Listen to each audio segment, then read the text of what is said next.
नमस्कार, मैं हूँ राकेश कुमार यादव और आपका सत्य और झूठ में बहुत बहुत स्वागत है। आप देश के पहले CDS chief defence staff Bipin Rawat ji का एक बयान आए थे, एक कोटेशन था जो वो अपने जो हवाई जहाज़ से क्रैश किए थे उससे पहले कुछ दिन उन्होंने कहा था, जब डोकलाम ऐसे विवाद हुए थे भारत और चीन के बीच, तो उन्होंने कहा था भारत को एक नहीं दो नहीं ढाई ढाई फ्रंट पर आकर लड़ना होगा। तो लगभग ये शब्द सुनकर पूरी देश को एक सरप्राइज जैसा लगा कि हम एक दो तो समझ सकते हैं, ये हाफ फ्रंट है, ये कौन हो सकता है।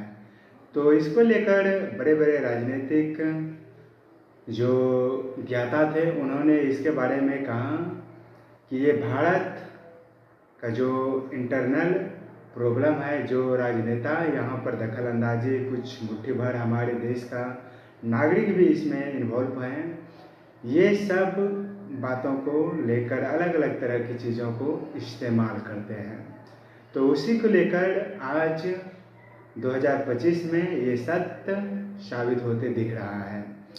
बिपिन रावत जी ने कहा था कि हमारी सेना, हमारी सरकार जो है वो पाकिस्तान और चीन से तो पूरी तरह लड़ सकते हैं। इसके लिए सेना में वो जुनून, वो जज्बा, वो ताकत, वो हिम्मत, वो जुनूनी सब चीज़ है और सरकार उसके लिए तटस्थ है, कटिबद्ध है, प्रतिबद्ध है। सरकार कभी अपने पीछे की कदम नहीं खींचेंगे।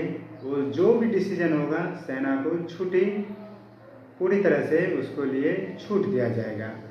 लेकिन ये जो हमारे ही घर में कुछ ऐसा मुट्ठी भर जो उसे हम अपने राजनेता कह सकते हैं या कुछ आम नागरिक भी उसे कह सकते हैं, तो यहाँ पर जब प्रतिरोध होता है, यहाँ पर जब निषेध डाला जाता है, तो सरकार को छोड़कर सेना यहाँ पूरी तरह से अपने आप को नस्त मस्तक हो जाते हैं।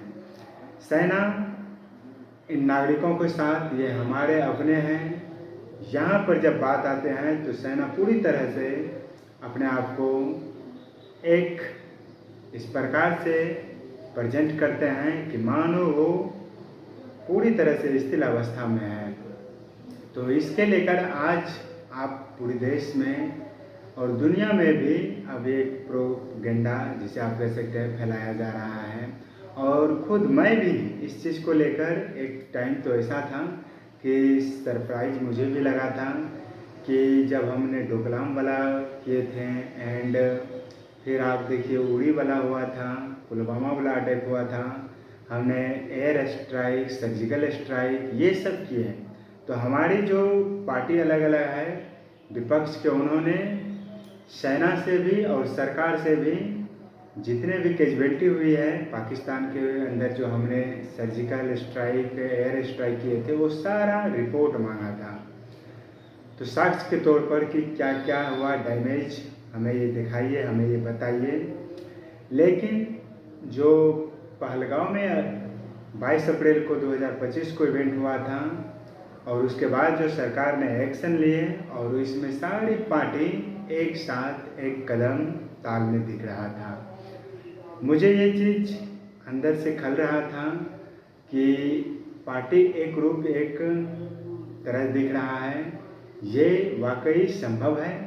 तो मैंने खुद अपने आप से, अंतरात्मा से ये पूछा कि ये कतई संभव नहीं है। इसके लिए मैंने खुद प्रण किया था, आने वाला कुछ महीने 10, 20, 50 दिन का इंतज़ार करेंगे और देखेंगे क्या ये साक्ष्य, ये गवाह मांगते हैं। तो आजकल देखने को यही मिल रहा है कि प्रतिपक्ष जो है, हमारे देश का विपक्ष में जो है गांधी परिवार के, नेहरू परिवार के, तो उन्होंने आज अपना वो जो रवैया है एक प्रकार से कहें तो वो जारी कर दिया है।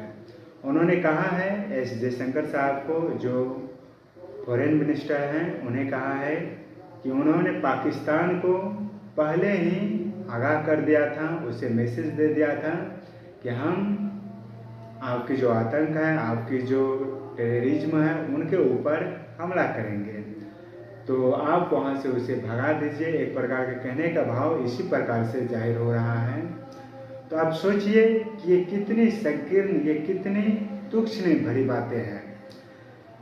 जो देश का ऐसा आप कह सकते हैं कि वो FIS में थे, पहले UPSC करके आए थे जयशंकर साहब, और वो पूरी दुनिया में अलग अलग देश में अपना उच्चायुक्त के रूप में उन्होंने सेवा दिया, राष्ट्र का सेवा किया। और वो जो एक प्रकार के हम कह सकते हैं कि किसी के साथ जो कम्युनिकेट बातों को लेकर डिप्लोमेट आप कह सकते हैं, जयशंकर ऐसे डिप्लोमेट शायद ही वर्तमान में कोई होगा। आप देखिए मोदी की सरकार में जो उन्होंने चूज किया है, आप अजित डोभाल जी को देखिए, वो पूर्व IPS ऑफिसर है। उन्होंने ऐसे ऐसे जगह पर ऐसे ऐसे कारनामों को अंजाम दिया है जो कि उससे प्रेरणा लिया जाता है, उससे ब्यूरोक्रेट में एक बहुत बड़ी ताकत के रूप में उसे देखा जाता है। और S जयशंकर साहब को भी देखिए, उनके परिवार में राजनीतिक का रोज तक पता भी नहीं था, लेकिन मोदी सरकार ने उसे समझा और उसे सीधा फॉरेन मिनिस्टर के रूप में उसे स्थापित कर दिया। मैं यहाँ एक चीज़ आपको बता देना चाहता हूँ, मैं किसी भी खास पार्टी के ऊपर अपना विचार वक्तव्य नहीं दे रहा हूँ। कोई भी पार्टी हो, चाहे वो कांग्रेस, भाजपा या कोई भी आप पार्टी हो, चाहे क्षेत्रीय हो, चाहे राष्ट्र स्तर का हो, कोई भी हो, मुझे उससे कोई भी लेना देना नहीं। मुझे सिर्फ नेशन फर्स्ट इस फॉर्मूला पर चलना है कि कौन क्या है, उससे हमें दूर दूर तक नहीं लेना देना है। वो राष्ट्र के हित, राष्ट्र के उत्थान के लेकर वो क्या कर रहे हैं, और हम लोग इतना है कि हम चीज़ों को बारीकी तरीके से देख सकते हैं, समझ सकते हैं। लेकिन वर्तमान में जो इवेंट हो रहा है वो सारा शरीर डैमेज करने वाले भारत को है, भारत की सेना को है। आप देख सकते हैं कि हमारे सैनिक के ऊपर कितना बड़ी दायित्व एक प्रकार के कहें तो वो कहीं पाकिस्तान में घुसकर 100 किलोमीटर अंदर घुसकर वो पाकिस्तान को डैमेज कर रहा है, उसको बहुत कैजुअलिटी कर रहा है, लेकिन फिर भी उनके साथ सबूत लाना पड़ता है। जो सरकार या जो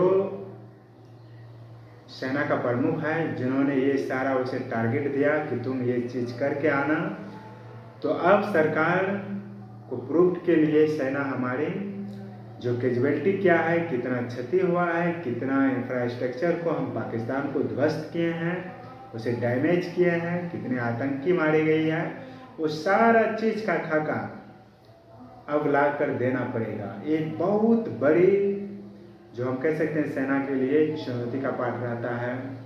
हमें तो जो परिणाम है, जो रिजल्ट है, वो हमें लाना चाहिए। बाकी क्या हो ना हो वो पाकिस्तान को या वो अदर कंट्री को दिखाना चाहिए कि हमारा इतना क्षति हुआ है, हम इतना डैमेज हुए हैं, या वो ना भी कहें तो वो उनका काम है। लेकिन हम ये सब सेना के ऊपर थोप रहे हैं कि सेना को ये चीज़ करना होगा कि तुमने कितना मारा, कितना तुमने जो मिसाइल टारगेट पर किए वो सटीक उस पर हमला किया कि नहीं किया, कितना कैजुअलिटी हुआ, कितना मकान, बिल्डिंग, आतंकी का जो घर था वो ध्वस्त हुआ कि नहीं हुआ, वह सारा चीज़ का पिक्चर तुम अपने साथ लाकर सदन में या सरकार को दें, जो कि पूरी देश देखें। हम 140 करोड़ की जो आबादी है, हमें इस चीज़ का बिल्कुल भी नहीं है ज़रूरत। हमें ज़रूरत है कि नापाक पाक को सबक सिखाना। वो जो काली करतूतें करते हैं, वो जो पीछे से वार करते हैं, उन्हें सही रास्ता, उसे सही दिशा और दशा में लाना, यही मेरा मकसद है। भारत की तरफ वो आँख उंगली उठा के ना देखें, उसे झुक कर चलना चाहिए, ये मेरा है। ना कि हम वहाँ पर क्या डैमेज किए, कितना कैजुअलिटी किए, कितना उसे क्षति पहुँचाएँ, ये सब मुझे लाने और दिखाने का कोई आवश्यकता नहीं है। ये सिर्फ मुट्ठी भर ऐसे हमारे देश के नागरिक हैं जो कुछ इसको पिक्चराइज का डिमांड करते हैं, उसे देखते हैं। आप देखिए बार बार इस चीज़ को मांग रहे हैं, और इससे देखिए सेना का मनोबल कितना हतोत्साह होगा, सेना कितना खुद को डिमोटिव होगा, इस चीज़ को आपको समझना होगा। और एक चीज़ आपको ध्यान देना होगा कि देखिए हमारी सेना, हमारी सरकार वहाँ की सिविलियन को ऊपर टारगेट नहीं कर रहा है, वहाँ जो आतंकी है उसको हिट कर रहा है। और जयशंकर साहब जो बयान दिए थे कि हम पूरी तरह से आतंक को ज़मीन से मेटिया मेट कर देंगे, उसे नामो निशान मिटा देंगे, इस तरह के बयान, ये जनरल है, ये कोई बड़ी बात नहीं है।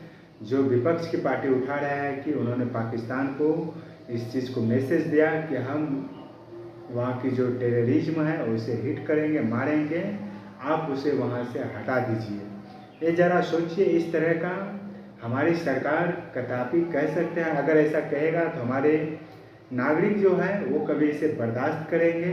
वो क्या सत्ता में रह सकते हैं? ये कितनी भी एक प्रकार से हम कहें तो ये अनगढ़ बात है, ये मनगढ़ंत है। इस चीज़ को लेकर मैं और हमारा 140 करोड़ की जो आबादी है उसे सिरे से खारिज करते हैं। अब पाकिस्तान को देखें, वहाँ का जो आर्मी चीफ है वो युद्ध में हार खाया है, फिर भी वहाँ उसे पुरस्कृत किया जा रहा है। हमारी सरकार ने जो एक सर्वदलीय संसदीय बैठक बुलाए थे और उसमें अलग अलग पार्टी को सबको एक संसद को पूरी टीम बनाकर 40-50 के कंट्री में जो हमने सिंदूर ऐसे जो मिशन को फुलफिल किए हैं, उनका अंजाम तक पहुंचाए हैं, उसकी जो भी है खाका रणनीति, जो भी उसमें सही और गलत है, पाकिस्तान के द्वारा जो भी गलत किया गया है, उन सारी चीज़ों को हम तथ्य कंटेंट के रूप में पूरी दुनिया को बताने के लिए एक मिशन मूड पर हमने शुरू किया है काम। तो अब देखिए पाकिस्तान भी इसी प्रकार की चाल चल रही है। पाकिस्तान भी अपना आला कमान ने एक बैठक बुलाया और वहाँ पर अलग अलग के जो मिनिस्टर में हैं, जो पदाधिकारी में हैं, उसे चुन चुन कर दुनिया के अलग अलग देश में उसे भेज रहे हैं भारत के प्रति प्रोपेगेंडा। आप इसको इस तरह से भी समझ सकते हैं कि हमने पाकिस्तान को सिर्फ आतंकवादी को ही टारगेट किए हैं और उसे ही हम डैमेज किए हैं। और जो कमज़ोर होते हैं, जिसे हिम्मत नहीं होते हैं, जिसे ताकत नहीं होते हैं, वो आम इंसान के ऊपर अपना हिट करते हैं। वो भीड़ भड़ाक या कुछ ऐसे समूह जहाँ पर धार्मिक चीज़ें होते हैं वहाँ पर हिट करते हैं, क्योंकि उसकी हुनर, उसकी जो भी वेपन्स हैं, उसे चलाने का स्किल, वो सारी चीज़ उतना डेवलप नहीं है वो। तो वो एक जत्थे जहाँ पर हमारे धार्मिक स्थान होते हैं, जहाँ पर हम लोग एक हज़ारों की तादाद में रहते हैं, वहाँ पर वो हिट करके हमें एक प्रकार से कहें तो तितर बितर करने का काम करते हैं। हमें अंदर से इंटरनली हमें डैमेज करने का वो काम करते हैं, जिसमें वो सफल नहीं हो पाए। आपको याद होगा कि पंजाब का जो स्वर्ण मंदिर है, उनके ऊपर भी पाकिस्तान ने अटैक किया था, जो हमारे सेना ने उसे एक प्रकार से कहे तो हवा में ही उस मिसाइल को नास्तो नाबीद कर दिए, उसे डिसफ्यूज कर दिए एक प्रकार से कहें तो। हम एक सक्षम, एक मजबूत, एक विश्व का एक प्रकार से कहें तो नेतृत्वकर्ता के रूप में हम जिस चीज़ को हिट करते हैं, जिस चीज़ को टारगेट करते हैं, उसे हम रिजल्ट तक पहुंचाते हैं। तो हाल के दिन में आप देख रहे हैं कि कुछ यूट्यूबर को लेकर विवाद आ रहे हैं सामने। आप देखेंगे पंजाब, हरियाणा, यूपी की जो पुलिस है, उन्होंने NIA जो है, उन्होंने कुछ ऐसे यूट्यूबर को लेकर आज उसका तादाद जो हो गया 15 से 20 हो गया, और उसका लिंक्स जो है वो पश्चिम बंगाल से जुड़ने का भी तार उसका सामने आ रहा है। ये यूट्यूबर होते कौन है? ये हमारे ही देश का है। और एक चीज़ मैं यूट्यूबर को लेकर बताना चाहता हूँ कि एक टेक्निकल वर्ड आ रहा है, सोशल प्रोफाइल। ये सोशल प्रोफाइल क्या होता है? ये भी न्यूज़ में ट्रेंड कर रहा है। ये सोशल प्रोफाइल ऐसा चीज़ होता है जो पाकिस्तान सरकार कहें, सेना कहें, वहाँ का ISI भी कहें, सब इस चीज़ को फ्लो कर रहा है। ये सोशल प्रोफाइल इस तरह का होता है जो पाकिस्तान से सीमा हमारा राज्य का जो स्टेट का साझा करता है, वहाँ से वो इस चीज़ को एनालिसिस करते हैं कि किसी भी व्यक्ति को किस चीज़ में रुचि है, उसकी कमजोरी क्या है, वो फाइनेंशियल या कोई भी ऐसा है उसके बारे में वो जानना चाहता है, उसका रिपोर्ट के बहुत ही विस्तृत से वो एनालिसिस करते हैं। और जब उसका पूरी तरह से खाका वो जान जाता है कि इसका दुखती रग कहाँ है, ये किस चीज़ को लेकर अपने आप को उसका एक प्रकार से कहें तो मजबूत मानते हैं, अगर हम वो चीज़ दे दें तो वो चीज़ कर लेंगे। तो इसी तरह की चीज़ों को वो भांप लेते हैं। और हमारा जो यूथ है, युवा है, उनको कुछ चंद रुपये देकर उसे इस्तेमाल करने के लिए अपने पार्ट में शामिल कर लेते हैं। ऐसा ही बहुत से यूट्यूबर हैं जो कुछ रुपये के लिए उसकी कमजोरी, उसकी बायोग्राफी पूरी तरह से जांच किया और उसमें देखा कि उसकी कमजोरी क्या है, वो पैसे के लिए या कर सकते हैं या जो अपना व्यू बढ़ाने के लिए कर सकते हैं, जो भी कर सकते हैं, उसकी कमजोरी को उन्होंने सोशल प्रोफाइल के द्वारा उसे जज किया और उसे अपने हित में, अपने भाग में शामिल कर लिया। और वो भारत के अलग अलग एयरवेज या अलग अलग तरह के स्थानों का, चाहे डिफेंस से जुड़ी हुई, और उसे वहाँ पिक्चर करके पाकिस्तान को प्रोवाइड करा रहा था। तो हमारे देश में देखिए ऐसे यूट्यूबर हैं, वो इस चकाचौंध भरी दुनिया में और यूट्यूबर को लेकर पूरी तरह से फ्रीडम है। हम सरकार से ये आगाह करना चाहते हैं कि ऐसे यूट्यूबर, मैं पूरे यूट्यूबर को नहीं कहना चाहता हूँ, लेकिन सब जितना यूट्यूबर है सब के लिए एक रूल, एक रेगुलेशन बना दिया जाए, एक नियम बनाना चाहिए। आपको याद होगा कि जो प्रयागराज में महाकुंभ हुआ था, तो उसमें बहुत से ऐसे घिनौना पिक्चर जो हमारी माँ, बहन, बेटी की थी, उसे पिक्चर खींच के और उसे अलग अलग रूप में 1000, 1500, 2000 रुपया में बेच रहे थे और धड़ल्ले से ये पिक्चर बिक भी रहा था, ये भी ट्रेंड में आया था। और ये कर कौन रहा था? ये हमारा ही देश का नागरिक थे, यूथ थे, युवा थे, उन्होंने ये कर रहा था। और यूट्यूबर को आप देखिए, हमारे ही कुछ ऐसे हैं यूथ जो पैसा कमाने के चक्कर में अपने जो चरित्र है, कैरेक्टर है, उस पर भी वो बेशर्मी की सारे हदों को पार कर जाते हैं। तो जब ये हमारे बच्चे जो कल का भारत का भविष्य का निर्माण करेंगे, भारत के बारे में वो नेतृत्व करेंगे, वो इस तरह के कंटेंट को देखेंगे, इस तरह की शॉर्ट वीडियो को देखेंगे, उनकी दिल और दिमाग पर किस तरह की इम्पैक्ट पड़ेगी, किस तरह की प्रभाव पड़ेगी, आज ये सब सोचने की बात है। और ये यूट्यूबर एक प्रकार से हमारी सारी खुफिया बातों को पाकिस्तान को भेज रहा था, उसको बता रहा था। और जब वो सारी चीज़ों को जान जाते हैं तो उसको युद्ध में कैजुअलिटी पहुंचाने में बहुत बहुत मदद होता है। ऐसे भी हम जानते हैं कि अगर दुश्मन को हराना है तो उसकी कमजोरी, उसकी सारी जो दुखती रग है उसके बारे में जान जाओ और अचानक उस पर इस तरह से अटैक करें कि उसे आभास भी ना हो। ये सारी चीज़ जब तक आपको पूरी तरह से पता नहीं होगा तो आप दुश्मन को मात नहीं कर सकते हैं। तो देखिए ये यूट्यूबर कौन है? ये हमारे ही देश का है, हमारे ही देश में रहते हैं, यहाँ का पैसा, वेतन, सारी चीज़, और यहाँ वो सेलिब्रिटी वाला लाइफ जीते हैं, चकाचौंध वाला जीवन जीते हैं।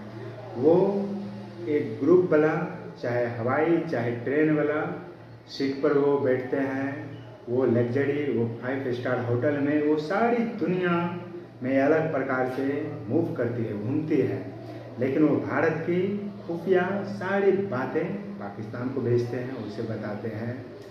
तो मैं अपने देश के नागरिक से, पेरेंट्स से ये चीज़ कहना चाहूँगा कि ऐसे यूट्यूबर से हमारे जो बच्चे हैं जो यूट्यूब को या शॉर्ट वीडियो को देखते हैं, उसे इस चीज़ की जानकारी दें और अपने बच्चे से भी बात करें। बच्चे जो लगातार शॉर्ट वीडियो या कुछ ऐसी चीज़ों में अपना घंटों घंटों टाइम बिताते हैं, तो उसे इस चकाचौंध से वाकिफ़ करें और बच्चे के साथ खुल के सारी बातें शेयर करें। और कहीं ना कहीं आप देखेंगे, एक ज्योति मिश्रा करके है यूट्यूबर, जिन्होंने भारत को लेकर सारी बातें पाकिस्तान को बताया था, और वो आज पुलिस के हिरासत में है, हरियाणा की वो है। वो एक सिंपल साधारण परिवार के हैं, लेकिन उसकी लाइफ स्टाइल देखेंगे तो एक सेलिब्रिटी से कम नहीं होगा। वो पहलगांव के जो इवेंट हुआ था उससे पहले पाकिस्तान जा चुकी हैं, वो चीन भी जा चुकी हैं, अलग अलग स्थान भी जा चुकी हैं, वो जम्मू कश्मीर भी गए थे। तो वो जो दिल्ली में पाकिस्तान का उच्चायुक्त थे, कमिश्नर थे, एम्बेसडर, उनके जो पदाधिकारी थे उनके कांटेक्ट में भी वो रहती थी और वहाँ से सारी चीज़ों को, और उन्हीं ने उसे वीज़ा भी पाकिस्तान का प्रोवाइड कराया था। तो कहने का मतलब देखिए हमारी सरकार की सोच देखिए कितनी बड़ी है।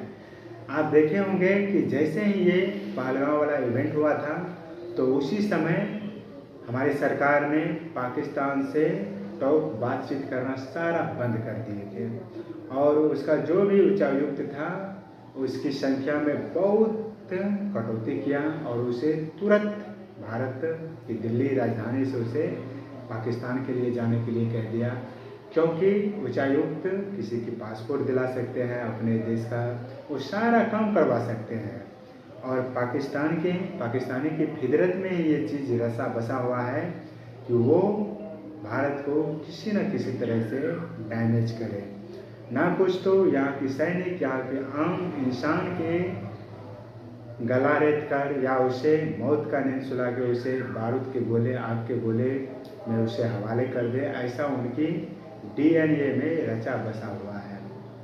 और हमारे टीचर भी देखिए, एक MP का टीचर है, उन्होंने पाकिस्तान का जय जयकार किया है और ऐसा ढेर सारा चीज़ हमें सामने आ रहा है कि जो हमारे ही देश में रहकर पाकिस्तान का पूर्वोत्तर भारत से भी कुछ ऐसा बयान आया है जो कह रहे थे कि पाकिस्तान की सेना की जय हो रही है, विजय हो रही है और हमारा सेना पराजय हो रहे हैं। तो ये सब किस तरह की सोच रखने वाले हैं, ऐसी तादाद तो हम इस पूरी 140 करोड़ में बहुत कम है, ना के बराबर है। लेकिन हम जानते हैं कि जब आलू और आम कि जब इकट्ठे करते हैं उसमें कुछ ऐसे आम आलू होते हैं, एक दो जिसे हम गिन सकते हैं, वो खराब हो चुका है तो उसे इस भीड़ से, इस समूह से अलग कर दिया जाना चाहिए, नहीं तो ये पूरी तरह से उसे खराब कर देंगे, अपने तरह बना देंगे। तो ये समझना होगा, ये सोचना होगा कि हम राष्ट्र को लेकर जीते हैं, राष्ट्र को लेकर मरते हैं और हमारी सेना जो है उसकी मनोबल को कभी भी कम मत आंकें, उसे हमेशा उस ऊंचाई पर रखें, उस पिक पॉइंट पर रखें। वो सर्वोपरि है, जैसे राष्ट्र सर्वोपरि है उसी तरह हमारा सेना सर्वोपरि है। सेना का पूजा आराध्य सब कुछ करना चाहिए। सेना ही हमारे लिए सर्वोसर्वा है, किसी भी देश के लिए सर्वोसर्वा सेना ही होते हैं। सेना का मैं तो ये कहता हूँ कि सेना को लेकर एक अलग प्रकार का हम सब के सामने विचार लाया जाए, चाहे उसको स्कूल हो, कॉलेज हो, कहीं ना कहीं सेना के प्रति समर्पण भाव दिखाया जाए, उसको किसी न किसी क्लास का एक पार्ट बना दिया जाए, उसके बारे में स्टडी किया जाए। सेना होता क्या है, सेना का कार्य क्या होता है, सेना देश के लिए क्या करते हैं, सेना के बारे में एक एक युद्ध को अच्छी तरह से उसे पता होना चाहिए। ये त्याग और बलिदान का नाम है, ये क्या क्या त्याग सकते हैं, ये क्या क्या कर सकते हैं राष्ट्र के लिए। ये राष्ट्र का पूरी तरह से एक प्रकार से कहें तो जिम्मा उठा रखा है, जिसे हम ठेकेदार कहते हैं, ये देश का ठेकेदार है। ये सारा कर्तव्य सैनिक के ऊपर है। क्या हम सबको ये चीज़ें नहीं लेना चाहिए? तो इन तमाम प्रकार की चीज़ों के बारे में हमें सोचना चाहिए, हमें समझना चाहिए। और कभी कभी हम इस चीज़ को लेकर जो हाफ फ्रेंड कहते हैं, अपने घर में जो हम सेना और उससे जो हम साक्ष्य के रूप में कुछ मांगते हैं तो यहाँ हम मात खा जाते हैं। तो पाकिस्तान से लेकर देखिए, पाकिस्तान पराजय हुआ है, फिर भी वो अपने सेना को, जो थल सेना चीफ हैं, उन्हें पुरस्कृत कर रहे हैं, दुनिया में नैरेटिव फैला रहे हैं। और युद्ध जो होता है, युद्ध में मनोबल सबसे बड़ा होता है और तोड़ मरोड़ कर दुनिया के सामने चीज़ों को प्रोवाइड करना, वो भी सबसे बड़ी बातें हैं, वो भी कहीं ना कहीं नेगेटिव इम्पैक्ट पड़ता है। तो पाकिस्तान किसी भी प्रकार की कोई कोताही नहीं बरत रहा है, कोई कसर नहीं छोड़ रहा है, लेकिन पाकिस्तानी वाला भाषा हमारे भी देश में कुछ नागरिक हैं और मिनिस्टर हैं जो इस तरह की बातों को रख रहा है। अलग अलग पार्टी का मिनिस्टर है, वो पद पर है। तो मैं बहरहाल इस चीज़ के बारे में आपको बताना चाहता हूँ कि हम सबको इस चीज़ को लेकर आगाह करना चाहिए कि हम सेना के साथ हैं, हम सरकार के साथ हैं, और हमें दूध और पानी में फ़र्क आता है समझने के लिए, विष और अमृत में फ़र्क आता है समझने में कि हमें किसे ग्रहण करना है और किसे त्यागना है। तो बहरहाल मैं इतना ही कह के अपने वाणी को यहाँ पर पूर्ण विराम लगाता हूँ। आगे का जो भी इवेंट होगा मैं उसके लेकर आप सबों के सामने दोबारा आऊँगा, और आप सबको सेना पर गर्व होना चाहिए, राष्ट्र पर गर्व होना चाहिए। और ये जो सिंदूर जो मिशन हमने चलाया है, तो ये बंद नहीं हुआ है, ये एक प्रकार से कहें तो ये शुरुआत है। भले ही विपक्षी पार्टी कहें तो ये छोटी मोटी, एक प्रकार से कहें तो ये छिद्दम युद्ध है, ऐसा हुआ करता है, ये उसकी भूल है। सिंदूर अपने आप में एक ऐसा मिसाल है। पाकिस्तान इसको लेकर उनका जितना भी कैजुअलिटी हुई है, उनका इंफ्रास्ट्रक्चर डैमेज हुआ है, इंफ्रास्ट्रक्चर उसका जो डैमेज हुआ है उसे तैयार करना, उसे रिकवर करने में उसे कम से कम 6 माह तो लगेगा ही लगेगा। और उसका फाइट और उसका इतना कैजुअलिटी हुआ है, सारी चीज़ उसकी बहुत क्षति हुआ है। इस चीज़ को आप मानिए, उसका बहुत बड़ी क्षति हुआ है। ये पाकिस्तान खुद से युद्ध को लेकर संभावना नहीं देता, ये खुद इसको लेकर पूर्ण विराम नहीं लगाता अगर वो पराजय नहीं होता, वो खुद सिलेंडर नहीं होता। इस चीज़ को आप समझिए। तो उसका क्षति इतना हुआ है, आतंकवादी 100 से ज़्यादा मारा गया है, और वो जो हमारे ऊपर अटैक किए थे उसके बदले में हमने जो रिटालियन किए थे, तो उसका परमाणु जो जहाँ पर वो स्थान था रखता था, वहाँ तक हमारे अप्रोच हो चुकी थी। और वो जिस पटाखे फुलझड़ियों के नाम पर वो बोलते थे, हम उसे भी डैमेज कर सकते थे, हम उसे अपना कंट्रोल में ले सकते थे। और हमारे डिफेंस मिनिस्टर जो है राजनाथ सिंह, उन्होंने कहा है कि पाकिस्तान जो परमाणु बम है उनके पास, उसका वो संरक्षण नहीं कर पाएगा। इसे इंटरनेशनल लेवल पर अपने देखरेख में ले लेना चाहिए। तो डिफरेंट टाइप की बात है। और पाकिस्तान का जो कैजुअलिटी हुई है उससे उसे संभलने में कम से कम तो हाफ ईयर्स लगेगा ही लगेगा। तो तब तक के लिए धन्यवाद, नमस्कार। आगे का जो भी इवेंट होगा, जो भी घटनाएं आएंगे, तो मैं आपके साथ शेयर करूंगा। तब तक के लिए धन्यवाद।